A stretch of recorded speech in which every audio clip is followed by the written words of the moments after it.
नमस्कार बच्चों। आज हम अपनी कक्षा 9वीं की हिंदी विषय के अंतर्गत काव्यखंड से पाठ क्रमांक इसमें जो दिया हुआ है 10 वाक को पढ़ने जा रहे हैं। इसकी कवित्री है ललद्यद। तो शुरुआत करते हैं इनके पहले वाक से, जो है रस्सी कच्चे धागे की खींच रही मैं नाव, जाने कब सुन मेरी पुकार, करें देव भव सागर पार। अर्थात कवित्री कहती है कच्चे धागे की रस्सी से, अर्थात कमज़ोर रस्सी से खींच रही मैं नाव को खींचने की कोशिश कर रही हूँ। और वो नाव कौन है? जीवन रूपी। कौन सी नाव है? जीवन रूपी नाव को कच्चे धागे से खींचने की कोशिश कर रही हूँ। जाने कब सुन मेरी पुकार, करें देव भव सागर पार। और न जाने मेरी पुकार, मेरी टेर ईश्वर तक, देव अर्थात ईश्वर या परमपिता तक कब पहुँचेगी और मुझे इस भवसागर माने दुनिया से या संसार रूपी सागर से कब पार करेंगे। इसी में आगे है, पानी टपके कच्चे सकोरे, व्यर्थ प्रयास हो रहे हैं मेरे। पानी टपके कच्चे सकोरे, व्यर्थ प्रयास हो रहे हैं मेरे, जी में उठती रह हूक, घर जाने की चाह में है घेरे। अर्थात कच्चा सकोरा होता है माने मटका, कच्चा घड़ा या कच्ची मिट्टी वाला घड़ा। तो उस पर यदि पानी टपकता रहे तो न जाने कब वो घड़ा नष्ट हो जाए, टूट जाए, फूट जाए। इसी प्रकार मेरे जीवन में जितने भी प्रयास हैं वो सब व्यर्थ हो रहे हैं, क्योंकि एक कच्चे घड़े पर पानी टपकने जैसी बात है। न जाने कि घड़ा कब टूट जाए। जी में उठती रह हूक, मेरे जी अर्थात हृदय में, मेरे मन में रह करके हूक उठती है, पीड़ा उठती है। क्यों? मुझे घर जाने की चाह है। कौन सा घर? परमपिता का घर, परमात्मा का घर, क्योंकि मैं परमात्मा के घर जाना चाहती हूँ। इसलिए मेरे हृदय में क्या होता है? रह कर हूक उठती है। अगला है, खा कर कुछ पाएगा नहीं, ना खाकर बनेगा अहंकारी, सम खा तभी होगा संभावी, खुलेगी सांकल बंद द्वार की। खा कर कुछ पाएगा नहीं, अर्थात इस संसार में आकर भोग विलास में लिप्त होकर तू कुछ प्राप्त नहीं कर सकता। और ना खाकर बनेगा अहंकारी, अगर तू भोग विलास से दूर हो गया, विरक्त हो गया, वियोगी हो गया, तो भी तेरे मन में अहंकार पैदा हो जाएगा। इसलिए समखा तभी होगा संभावी। समखा अर्थात योग और भोग के बीच का रास्ता अपना, दोनों में सामंजस्य स्थापित कर अपने जीवन को आगे बढ़ा, तभी यह संभव होगा। और क्या होगा संभव? खुलेगी सांकल बंद द्वार की। सांकल माने कड़ी या जंजीर खुलेगी, और बंद द्वार की। कौन सा द्वार? ईश्वर के पास पहुंचने का जो मार्ग है, द्वार है, उसके सांकली या कड़ी या जंजीर खुल जाएगी। इसलिए इस जीवन को व्यर्थ में न गवाकर योग और भोग के बीच का एक सम मार्ग अपनाते हुए, उदासीन होते हुए, अर्थात अपनी इंद्रियों पर निग्रह रखते हुए आगे बढ़, तभी तेरे जीवन की सार्थकता सामने आएगी। अगला है तीसरा, सीधी राह से गई न सीधी राह, सुषुम सेतु पर खड़ी थी, बीत गया दिन आह।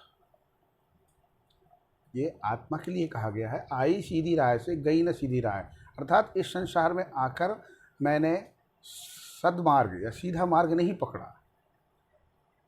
छल, प्रपंच आदि गुणों को अपनाकर अपनी राह सीधी न बना के टेढ़ी मेढ़ी बना ली।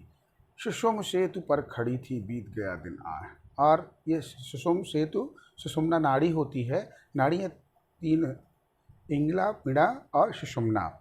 तो ये नासिका के मध्य में बतलाई गई इसको सुषुम सेतु। तो सुषुम सेतु पर खड़ी थी। सुषुम सेतु का उपयोग कौन करते हैं? योगी जन। जब वो ईश्वर की आराधना करते हैं, तपस्या करने जाते हैं, तो अपना पूरा ध्यान केंद्रित सुषुम्ना नाड़ी पर करते हैं। तो सुषुम सेतु पर खड़ी थी। ये भी अर्थात हमने सुषुम सेतु पर ही अपना समय व्यतीत कर दिया, अर्थात तप तपस्या में अपना समय खो दिया और बीत गया दिन। अरे ये तो सारा दिन बीत गया। दिन अर्थात हमारा जीवन ही समाप्त हो गया। तो मैं सीधी राह आई थी और टेढ़ी मेढ़ी राह पकड़ ली, छल प्रपंच वाला मार्ग अपना लिया और सुषुम सेतु पर खड़ी रही। अर्थात मैं अपने जीवन को साधना में लिप्त रखी और ये हठ योग कहें यूँ, हठ योग पर अड़ी रही और अपना समय बर्बाद कर लिया। जेब टटोली कौड़ी न पाई, माझी को दूं क्या उतराई। जेब टटोली अर्थात हमने अपना जेब देखा, हमने अपनी मुट्ठी को देखा कि उसमें क्या है, तो अंत में कुछ भी नहीं पाया। कौड़ी अर्थात एक पैसे का एक पुराना रूप है कौड़ी, कि मैंने कोई भी कौड़ी, एक भी पैसा नहीं पाया, कुछ भी नहीं पाया।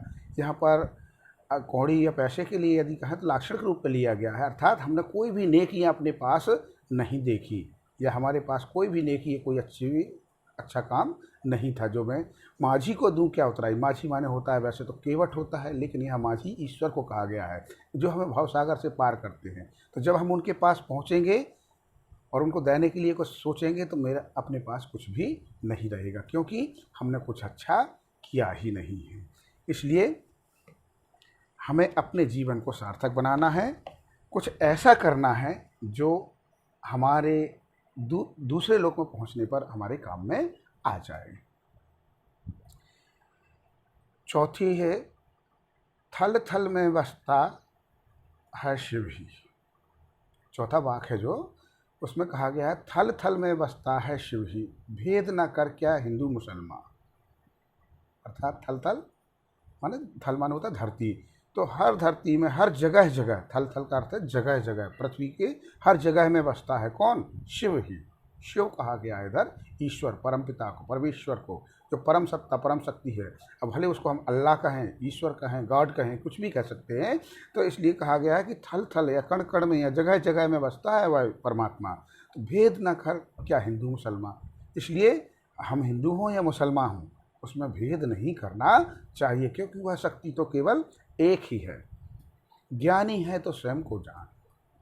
और अगर कहा गया है कि तुम अगर अपने आप में समझते हो कि मैं ज्ञानी हूँ, समझदार हूँ, जानकार हूँ, पंडित हूँ, तो स्वयं को जान। कहीं इधर उधर ढूंढने की जरूरत नहीं है। स्वयं को जान अर्थात अपने आत्म तत्व को जान, वही है साहब से पहचान। अर्थात ईश्वर से सच्चा मिलन वही है कि अपने आत्म तत्व को, अपने अंदर बैठे हुए परमात्मा के अंश को पहचान लें। यही हमारे लिए ईश्वर की सबसे, या ईश्वर की पहचान है, या ईश्वर से मिलन है। तो इसमें इन चार वाक्यों में कवित्री ललित दयाल ने आध्यात्म का आधार लेते हुए भक्ति मार्ग को अपनाते बतलाया है। सबसे पहले वाक्य में तो बतलाया है व्यर्थता, इस संसार में आकर हमने अपने समय को व्यर्थ किया है, नष्ट किया है। और दूसरे में बतलाया गया है बाह्य आडंबरों का विरोध, अर्थात हमें कोई भी आडंबर नहीं करना चाहिए कि साधु बन गए, सन्यासी बन गए और अपना वक्त दिखलाने, या बहुत बड़े संसार के योगी और भोगी बन गए, वे भोगी बन गए। तो इसमें कहा गया कि हमें समभाव को अपनाना चाहिए, ना तो योगी बनने की ज़रूरत है और ना भोगी, दोनों के बीच का रास्ता अपनाते हुए अपने जीवन को आगे बढ़ाना है। तीसरे वाक्य में कवित्री ने आत्मावलोचन की अभिव्यक्ति, कवित्री के आत्मावलोचन की, अर्थात अपने आप को देखा है उन्होंने कि वास्तव में मैंने संसार में आके क्या किया और मैंने अपना जीवन कैसे बिताया। और अंत में ईश्वर की सर्वव्यापकता पर चौथे वाक्य में कहा गया है कि ईश्वर कण कण में, जर्रे जर्रे में, जगह जगह पर कण बसता है, निवास करता है। हमें उसमें कोई भ्रम अभेद नहीं करना चाहिए, भले ही हम किसी भी संप्रदाय के हों, हमें उसको हृदय से आत्मसात करना चाहिए। और यदि हम वास्तव में सच्चे ज्ञानी हैं तो हमें उसे राम रहीम या ईश्वर खुदा अल्लाह के रूप में नहीं, बल्कि अपने आत्म तत्व के रूप में जानना चाहिए। अपने अंदर बैठे उसके अंश को पहचानना चाहिए। यही ईश्वर से सच्ची मित्रता है, उनके पास की सच्ची पहुँच है, उनको पाना है। साहिब, यहाँ पर साहिब कहा गया है ईश्वर को, परमात्मा को। इसके साथ ही ये वाक्य का हमारा ये पाठ यहीं पर समाप्त करते हैं। अगले कालांश में हम इसके प्रश्नोत्तर देखेंगे। इनको सभी बच्चों को इन वाक्य को अच्छे से पढ़ना है, एक एक शब्द का अर्थ ज्ञात करना है। अगले कालखंड में मिलेंगे। धन्यवाद।